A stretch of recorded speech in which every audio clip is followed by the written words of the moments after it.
Sur les traces d'un ennemi dont on ne connaît pas le visage et qui peut prendre toutes sortes d'allures. Salut numéro 3, ici numéro 1, tu jettes un œil sur le gamin qui a un téléphone sur la gauche de la route. Il a une radio avec des bouts de fil verts qui en sortent.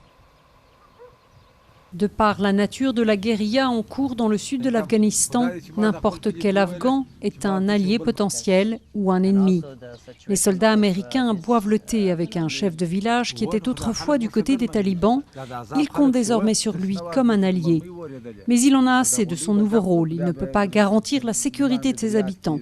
En un mois, il y a eu 2 bombes et une attaque armée qui a tué un soldat et blessé un garde. 2 jours plus tard, les mêmes hommes ont de bonnes raisons de douter de l'honnêteté du chef de village à leur égard. Informe Banshee Main que cela vient du frère de Manik. Ce qu'on cherche pourrait être caché dans sa cour.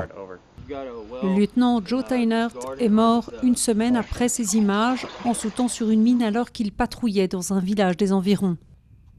Je n'ai pas l'impression que je me bats contre les talibans. J'ai l'impression de me battre contre une bande de criminels ou un groupe autonome qui est peut-être influencé par les talibans. Mais quel que soit l'ennemi, les soldats continuent de devoir désamorcer des bombes dans cette zone. De retour à la base, une information suspecte leur est transmise. Alors on vient de nous dire que c'est un type d'environ 2 mètres qui porte une barbe noire jusqu'au nombril et qui était habillé en bleu. Sans aucun contact complètement fiable, choisir qui croire ou non est un art difficile.